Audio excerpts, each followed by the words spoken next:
Hi and welcome back. So in this video we're going to be jumping into and implementing the ON squared solution. So hopefully it's not too hard.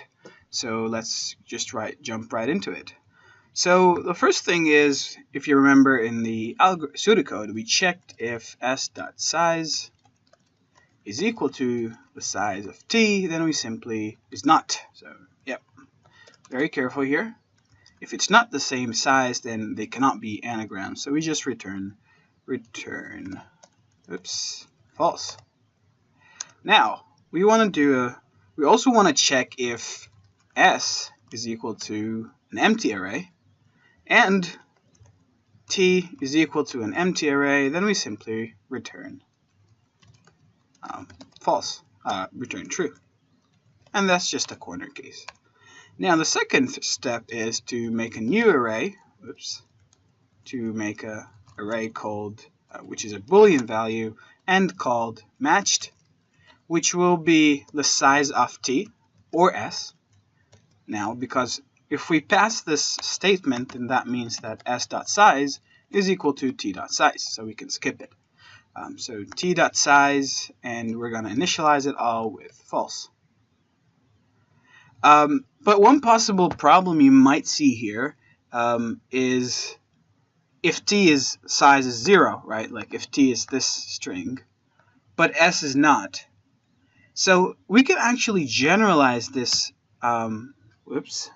We can generalize this if statement to say, okay, if t.size is equal to 0, then we're going to be returning one of two cases.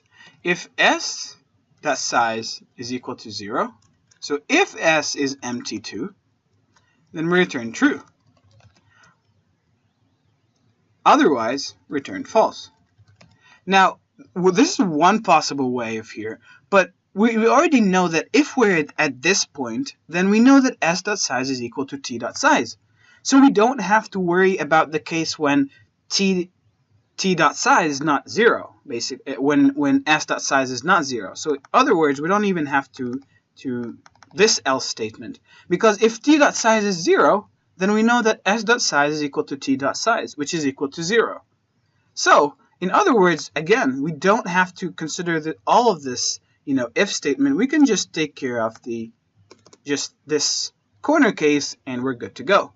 Because if t.size is 0, then t must be this string, and s.size must be equal to t.size, which is 0. So s.size is 0. So if s.size is 0, then it's just empty. It's an empty string. Now, if we pass the string, then we know that t.size is equal to s.size, and we know that t.size is not 0, so it's bigger than 0. So this statement is perfectly fine. This won't cause any exception or error handling or any problem. Okay. Now we go, okay, for int I equals 0, I less than s.size, I want to match all the letters in s. So I'm fixing I, I'm fixing si, and I want to match it. So I go for int j equals 0, j less than t.size, plus j, and then I check if s or tj is equal to si. So if I found a letter which is the same and it is not matched, so the letter at j is not matched, then what do? I matched it. I matched it. So matched j is equal to true. And I break. So this break is very important, because otherwise I'm just going to go through all the letters which are not yet matched which are the same as si, and are not matched, and I'm going to set them as true, and I don't want that. I just want to match it with one letter. So we just simply break once we match it with one letter, and we're done. Now, once we're done with this loop, the final step is to check if matched I is equal to true for all I, return true, otherwise return false.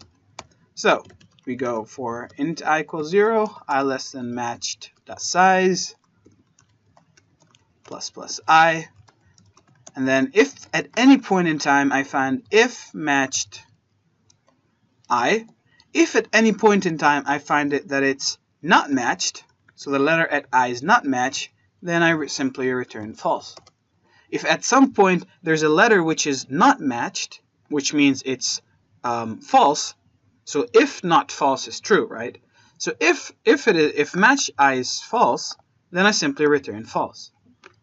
If I've passed this loop without having to return, then I simply return true. And that is basically our algorithm. So let's try first running it to see if we have any compilation errors. We don't. And then let's try submitting. Maybe we'll have a wrong answer or a runtime error. Let's have a look.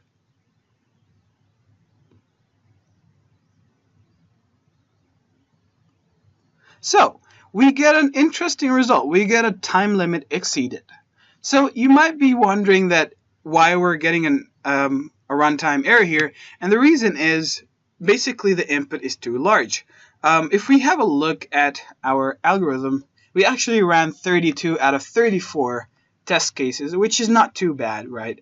But this algorithm, at the end of the day, is a very brute force, so LeetCode, of course, does not accept it. Just like if we would have coded the ON factorial solution, for example, it would have never passed, for example, this test case, because this would take the end of the universe to calculate for an ON factorial algorithm. So apparently also an ON squared is not enough. We need to even get a more optimized solution. And therefore, in the next video, we're going to come up with an ON log n solution. So for what we know right now, the second brute force, the second even improved brute force is not working. So we need to find somehow to make it work. So in the next video, we will come up with a more optimized solution. So until then, happy coding.